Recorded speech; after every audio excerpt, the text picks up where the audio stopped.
Hi everyone, welcome back to my YouTube channel. और आज इस वीडियो में हम डिस्कस करने वाले हैं वर्चुअल मशीन इमेज। तो वर्चुअल इमेज मशीन इमेज क्या होती है? तो सबसे पहले आपको मेन चीज जो समझनी है वो है हमारी इमेज कि इमेज क्या होती है। तो अगर आपको एक बार पता लग गया भाई इमेज क्या होती है, तो आपका सिंपल आइडिया लग जाएगा आपको भैया आपका वर्चुअल मशीन इमेज क्या है। सिंपल, ठीक है। तो यहाँ पे आपकी इमेज क्या है? तो मान लो आप यहाँ पे right now as a user ये वीडियो अपने लैपटॉप से या अपने कंप्यूटर से देख रहे हो यूट्यूब पे। तो उस लैपटॉप पे या कंप्यूटर पे कोई ऑपरेटिंग सिस्टम इंस्टॉल्ड होगा, चाहे वो लिनक्स हो, चाहे वो मैक हो, या फिर आपकी विंडोज ही क्यों ना हो। तो वो जो विंडोज का ऑपरेटिंग सिस्टम है या मैक का ऑपरेटिंग सिस्टम है या लिनक्स का ऑपरेटिंग सिस्टम है उसको हम इमेज बोलते हैं। सिंपल, ठीक है। अब इमेज डिफरेंट टाइप की हो सकती है। Red hat Linux operating system की इमेज हो सकती है, या फिर आपके विंडोज सर्वर की इमेज हो सकती है, आपकी अ, अपनी विंडोज 10 की इमेज हो सकती है, विंडोज 11 की इमेज हो सकती है, राइट। अब ये तो होती है प्री डिफाइंड इमेजेस, जैसे कि आप माइक्रोसॉफ्ट की वेबसाइट पे गए और माइक्रोसॉफ्ट की वेबसाइट से आपने एक विंडोज 10 की इमेज डाउनलोड की, डॉट आईएसओ फाइल डाउनलोड की, और उसके बाद आपने उससे एक बूटेबल ड्राइव बनाई और विंडोज इंस्टॉल कर ली। तो वो इमेज होती है जिसके अंदर प्री कॉन्फ़िगर्ड सेटिंग्स होती हैं ऑपरेटिंग सिस्टम की, कि भाई आप जब इसको पहली बार इंस्टॉल करोगे तो आपको ये इंफॉर्मेशन आपकी सेटअप मिलेगी।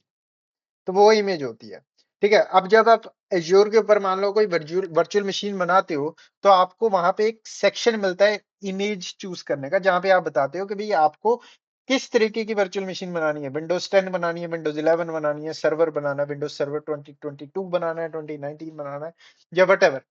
तो वो वर्चुअल मशीन इमेज है। अब जब उनको चूज करते हो तो वो आपको प्री डिफाइंड जो एज्योर ने वर्चुअल मशीन की इमेजेस बनाई हुई हैं वो आपको एज्योर दे रहा है, जिसके अंदर आपको कोई सेटिंग्स नहीं मिलती। वो ऑटोमेटिकली एक फ्रेश इंस्टॉल होता है, जिसके अंदर आपको खुद कॉन्फ़िगरेशन करनी पड़ती है एज एन एडमिन।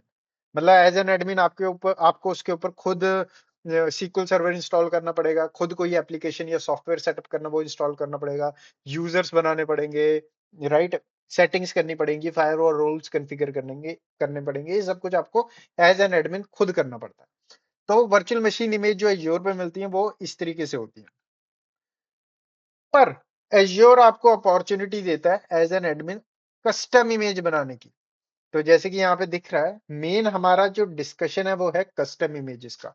भाई कस्टम इमेजेस हमको क्यों चाहिए और क्या बेनिफिट प्रोवाइड करती हैं वो हमको, एज कंपेयर टू जो हमको एज्योर वर्चुअल मशीन इमेजेस दे रहा है उससे।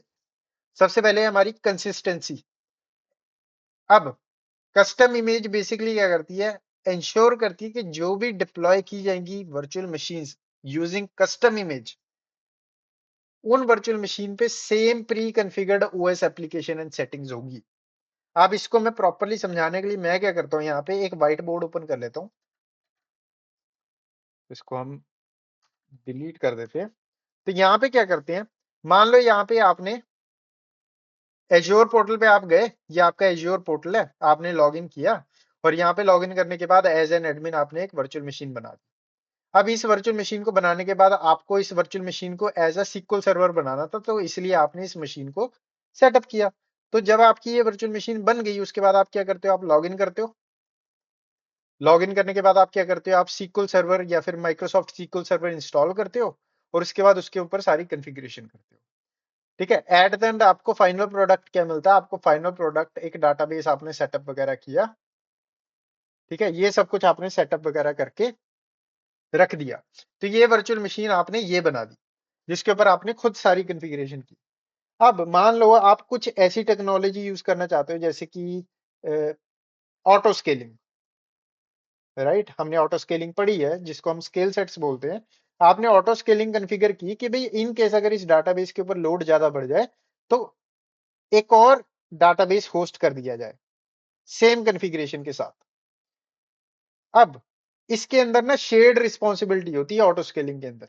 आधी रिस्पॉन्सिबिलिटी होती है एज्योर की।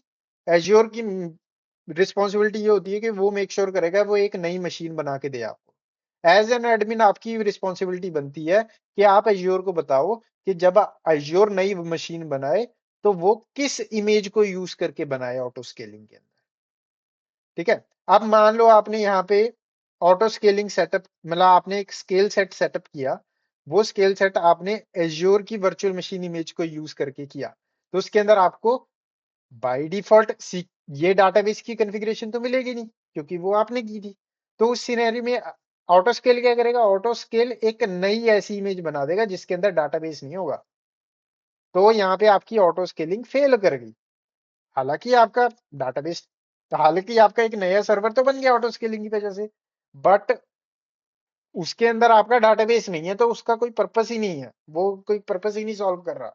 ठीक है, वो कोई प्रॉब्लम सॉल्व ही नहीं कर रहा हमारे लिए, तो प्रॉब्लम स्टिल एग्जिस्ट करती है। तो इस सिनेरियो में हम को एज एन एडमिन एज्योर देता है एक अपॉर्चुनिटी कस्टम इमेज बनाने की। मतलब कि एज्योर क्या बोलता है, एज्योर सिंपल बोलता है कि भाई आप सबसे पहले क्या करो, आप एक वर्चुअल मशीन बनाओ। ठीक है, वर्चुअल मशीन बनाने के बाद उसके ऊपर जो भी कॉन्फ़िगरेशन करनी है, मान लो आपको सीक्वल सर्वर कॉन्फ़िगर करना है उसको, आप उसको सीक्वल सर्वर की तरह अपना डाटाबेस प्रॉपर्ली कॉन्फ़िगर करो। जब आपका वो डाटाबेस कॉन्फ़िगर हो जाएगा, उसके बाद आप उससे एक कस्टम इमेज बना लो। ठीक है, अब जो कस्टम इमेज बनेगी ना, उस कस्टम इमेज के अंदर ये सीक्वल सर्वर की सारी कॉन्फ़िगरेशन होगी। ठीक है, उसके बाद आप एक स्केल सेट बनाओ, और जब आप स्केल सेट बना रहे हो तो उस स्केल सेट के अंदर आप अपनी कस्टम इमेज को यूज करो। तो इससे क्या होगा, आप जब ऑटो स्केलिंग सेटअप करोगे, तो ऑटो स्केलिंग के दौरान इस कस्टम इमेज की कॉन्फ़िगरेशन को यूज किया जाएगा नए सर्वर को डिप्लॉय करने। ठीक है, तो इससे क्या होगा, इससे कंसिस्टेंसी बनी रहेगी। मतलब जो कॉन्फ़िगरेशन इस मशीन पे है वो सेम इस पे होगी, वो सेम इस पे। तो इस तरीके से कस्टम इमेज का यूज किया जाता है, और कस्टम इमेज बहुत इंपॉर्टेंट है रियल वर्ल्ड में। एग्जाम में तो इंपॉर्टेंट है ही, आपको पता ही हो कि भाई, कि आपको अगर सिनेरियो आया था भाई, आपको एक ऑटो स्केलिंग इंफ्रास्ट्रक्चर सेटअप करना है। ठीक है, और आपको अपनी आइडेंटिकल मशीन्स क्रिएट करनी है स्केल सेट्स के दौरान, तो आप किस टेक्नोलॉजी का यूज करोगे, तो कस्टम इमेजेस का यूज करेंगे हम। बट रियल वर्ल्ड में बहुत ज्यादा इंपॉर्टेंट है। एग्जाम में चाहे पूछे ना पूछे, बट रियल वर्ल्ड में आप हाई अवेलेबिलिटी ऑटो स्केलिंग, जब आप जब भी जाओगे किसी भी इंफ्रास्ट्रक्चर में जाओगे, आपको ऑटो स्केलिंग देखने को मिलेगी। और ऑटो स्केलिंग जब आपको सेटअप करनी है, तो कस्टम इमेज बहुत बड़ा रोल प्ले करती है, क्योंकि जो एज्योर आपको मशीन इमेज प्रोवाइड करता है, उसके अंदर सिर्फ बेसिक कॉन्फ़िगरेशन होती है, बेसिक ऑपरेटिंग सिस्टम की। बेसिक का मतलब कुछ भी नहीं होता उसके अंदर। वो आपको एक बना बनाया एक ऑपरेटिंग सिस्टम दे देते हैं, जिसके ऊपर आपको कॉन्फ़िगर करना होता है सब। ठीक है, तो ये सेम कॉन्सेप्ट आपका ऑटो स्केलिंग जो कि हमने स्केल सेट के अंदर डिस्कस किया, सेम कॉन्सेप्ट आपका अगर आप अवेलेबिलिटी सेट यूज कर रहे हो तो भी आपको कस्टम इमेज की जरूरत पड़ेगी। अगर आप अवेलेबिलिटी जोन यूज कर रहे हो तो भी आपको कस्टम इमेज की जरूरत पड़ेगी। तो कस्टम इमेज इस तरीके से इंपॉर्टेंट है हमारे लिए। तो यहाँ पे दोबारा चलते हैं अपनी प्रेजेंटेशन पे। तो हमारा पहला क्या था, कंसिस्टेंसी, जो कि क्या करता है, इंश्योर करता है all VMs have the same pre configured OS, application and settings. ठीक है, सेकंड है फास्टर डिप्लॉयमेंट। अब क्योंकि कस्टम इमेज है, ठीक है, कस्टम इमेज के अंदर पहले से ही सब कुछ कॉन्फ़िगर्ड है, सारे एप्लीकेशन इंस्टॉल्ड है जो आपको चाहिए, सारे एप्लीकेशन कॉन्फ़िगर्ड है जो आपको चाहिए। तो इससे क्या होगा, आपका टाइम बच जाएगा एज एन एडमिन। अगर आप उस कस्टम इमेज को यूज करके एक नई वर्चुअल मशीन बनाते हो, तो उसके अंदर आपको सब कुछ मिल जाएगा प्री इंस्टॉल्ड। जैसे कि यहाँ पे दिया, pre installed software and configuration reduce provisioning time compare to setting up a VM from generic image. ठीक है, मतलब कि आप एक इमेज से जब एक नई मशीन बनाओगे, जेनरिक इमेज मतलब कि जब आप एज्योर की मशीन वर्चुअल मशीन इमेज लोगे और उसके थ्रू एक मशीन बनाओगे, उसके बाद आप सारी कॉन्फ़िगरेशन करोगे, उसमें ज्यादा टाइम लगेगा एज कम्पेयर टू अगर आप कस्टम इमेज जो आपने पहले बनाई हुई है, उस उससे आप एक नई वर्चुअल मशीन बनाते हो। उसके बाद है सिक्योरिटी एंड कंप्लायंस। अब जब भी आप कोई सर्वर कॉन्फ़िगर करते हो, ठीक है, अगर आप एज एन एडमिन किसी कंपनी में काम कर रहे हो या फिर आपने पहले काम किया, तो आपको पता होगा कि आपको बाय डिफॉल्ट जो आप इमेज डाउनलोड करते हो ना इंटरनेट से, मान लो आप माइक्रोसॉफ्ट की वेबसाइट पे गए और आपने वहां से विंडोज सर्वर 2022 की आईएसओ फाइल डाउनलोड कर ली, और उसके बाद आपने विंडोज सर्वर कॉन्फ़िगर कर दिया। बाय डिफॉल्ट वो बहुत ही वीक सिक्योरिटी के साथ कॉन्फ़िगर्ड होता है। ठीक है, तो आपको उसके अंदर बहुत सारे चेंजेस मैनुअली करने पड़ते हैं, जैसे कि IPv6 डिसेबल कर दिया, अगर आपको IPv6 की जरूरत नहीं है अपने नेटवर्क के अंदर, one of the example, right. उसके बाद और कॉन्फ़िगरेशन होगी। तो ये सारी कॉन्फ़िगरेशन को हम बोलते हैं प्री हार्डनिंग, मतलब कि हार्डन करते हैं सॉफ्टवेयर को, ओएस को हार्डन बोलते हैं, जो हार्डनिंग करते हैं। तो उस सिनेरियो में अगर आपको आपकी कोई कंप्लायंस है कंपनी के अंदर कोई चेकलिस्ट है कि भाई आपके जितने भी ऑपरेटिंग सिस्टम है उन पे ये सिक्योरिटी कॉन्फ़िगरेशन होनी चाहिए इससे पहले कि वो प्रोडक्शन में यूज किए जाए। तो मैनुअली वो सारी करने के बजाय व्हाट इफ आप एक सर्वर लो, उस पे वो सारी कॉन्फ़िगरेशन करो और कॉन्फ़िगरेशन करने के बाद उसकी एक कस्टम इमेज बनाओ और उसके बाद आप उस कस्टम इमेज को फ्यूचर में जितने भी सर्वर्स बनाए जाएंगे उसके लिए यूज करते रहो, तो आपका टाइम बच रहा है। उसके बाद कस्टमाइजेशन, कस्टमाइजेशन भी सेम है। ये नेसेसरी ड्राइवर्स, अब कई बार क्या होता है, मान लो आप कोई ऐसा सर्वर बिल्ड कर रहे हो या फिर आपको पता भी है आपकी कंपनी कोई ऐसा सॉफ्टवेयर यूज करती है जिसके लिए कुछ स्पेसिफिक ड्राइवर्स जो है इंटरनेट से डाउनलोड करने पड़ते हैं या मैन्युफैक्चरर की वेबसाइट से आपको डाउनलोड करने पड़ते हैं, वो बाय डिफॉल्ट विंडोज पे प्रेजेंट नहीं होते, टेक एन एग्जांपल। तो उस सिनेरियो में वो मैनुअल टास्क है आपके लिए, राइट। तो बट इफ आप एक ऐसी मशीन की इमेज बना दो जिसके अंदर वो ड्राइवर्स आपने पहले इंस्टॉल किए हैं, उसके बाद उसकी इमेज बनाई है और उसके बाद आपको ये मैनुअल टास्क बार बार परफॉर्म ही नहीं करना पड़ेगा। टूल्स, एप्लीकेशन डिपेंडेंसी, सब कुछ efficient for use with virtual machine scale set, availability zones and availability sets. तो ये तीनों टॉपिक हम ऑलरेडी डिस्कस कर चुके हैं इस यूट्यूब चैनल पे। इससे पीछे वाली जो वीडियोस थी वो इसी के बारे में थी, virtual machine skill sets, availability zone and availability sets. और उन तीनों वीडियो के अंदर मैंने स्पेसिफिकली मेंशन किया था कि कस्टम इमेज का यूज करते हैं हम इन सबको इनकम्प्लिश करने में। तो यहाँ पे ये चीज मैं हाईलाइट करना चाहता हूँ स्पेसिफिकली, ठीक है।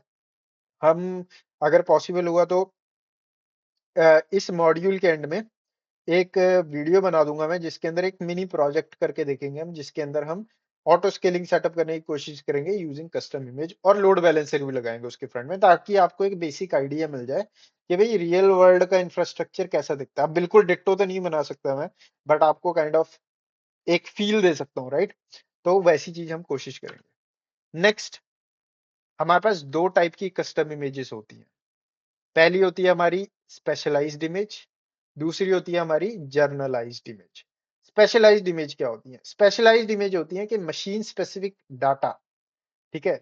अब जैसा कि जब आप कस्टम इमेज बनाते हो तो आपके पास ऑप्शन होता है भाई आपने स्पेशलाइज्ड इमेज बनानी है या जर्नलाइज्ड इमेज बनानी है। मान लो आप चूज करते हो स्पेशलाइज्ड इमेज का ऑप्शन, तो उसके अंदर क्या होगा भाई, मशीन का होस्ट नेम, जैसे कि कंप्यूटर का नाम जो होता है, कंप्यूटर के ऊपर जितने भी अकाउंट कॉन्फ़िगर्ड हैं, कंप्यूटर का जो सिक्योरिटी आइडेंटिफायर्स हैं, वो सारे के सारे रिटेन किए जाएंगे। मतलब कि उस इमेज के अंदर host name, user account, security identifiers, ये सारी इंफॉर्मेशन रिटेन करी जाती है, मतलब कि ये डिलीट नहीं की जाती। तो नई इमेज जब बनाओ, नई वर्चुअल मशीन जब बनाओगे स्पेशलाइज्ड इमेज को यूज करके आप, तो उसके अंदर होस्ट ने पुरानी कंप्यूटर का नाम आपको सेम ही मिल जाएगा, ठीक है। तो ये दिक्कत दे सकता है अगर आप ऑटो स्केलिंग के दौरान इसको यूज कर रहे हो, क्योंकि आप नहीं चाहते भाई प्रोडक्शन के अंदर आपके सारे कंप्यूटरों का नाम ही सेम हो, राइट। वो प्रॉब्लमेटिक हो जाएगा। तो तो उस सिनेरियो में स्पेशलाइज्ड इमेज रिकमेंडेड नहीं होती। बट यहाँ पे मैंने एग्जांपल यूज केस दिया है, जैसे कि मान लो company needs to clone a preconfigured database server with custom software installed. Clone की बात कर रहा हूं मैं यहाँ पे, ठीक है। हम ऑटो स्केलिंग रिडंडेंसी की बात नहीं कर रहे, क्लोन की बात कर रहा हूँ। A specialized image ensures that every new VM is an exact replica preserving the database configuration and user credentials। अब ये यूज केस, अब मोस्ट ऑफ द केसेस में ना बहुत रेयरली होगा कि आप स्पेशलाइज्ड इमेज यूज करोगे। मैं पर्सनली बताता हूँ, मेरे को एज्योर के साथ काम करते हुए 5 साल हो चुके हैं आई थिंक, ठीक है। तो मैंने आज तक कभी भी कोई ऐसा सेटअप नहीं किया या कोई ऐसा सेटअप नहीं देखा जिसके अंदर स्पेशलाइज्ड इमेजेस यूज की हो। प्रोबेबली होती होंगी बट मैंने नहीं देखा। बट हाँ, स्पेशलाइज्ड इमेजेस ट्रिकी होती हैं क्योंकि इसके अंदर ना बहुत सारी इंफॉर्मेशन रिटेन कर ली जाती है, राइट। तो आप नहीं चाहते कि भी आप होस्ट नेम सारे कंप्यूटरों का सेम रखो, ठीक है। यूजर अकाउंट्स आप डेफिनेटली चाहते हो कि भी बहुत सारे कंप्यूटर्स के अंदर यूजर नेम सेम हो, जैसे कि ठीक है। सिक्योरिटी आइडेंटिफायर्स की दिक्कत हो सकती है, तो इसलिए स्पेशलाइज्ड इमेज रिकमेंडेड नहीं होती। बट हाँ, स्पेशलाइज्ड इमेज का आपको ऑप्शन होता है। सेकंड है जर्नलाइज्ड इमेज, सबसे ज्यादा यूज की जाती है, जो कि वो है आपकी मशीन मशीन स्पेसिफिक डाटा, जैसे कि होस्ट नेम, यूजर अकाउंट और सिक्योरिटी आइडेंटिफायर रिटेन नहीं होते, ठीक है। मतलब कि होस्ट नेम डिफरेंट होगा, जैसे ही आप एक कस्टम इमेज बना लेते हो यूजिंग जर्नलाइज्ड इमेज ऑप्शन, और उसके बाद उस कस्टम इमेज को उठा के एक नई वर्चुअल मशीन बनाओगे, तो उसका जो होस्ट नेम होगा नई वर्चुअल मशीन का वो डिफरेंट होगा।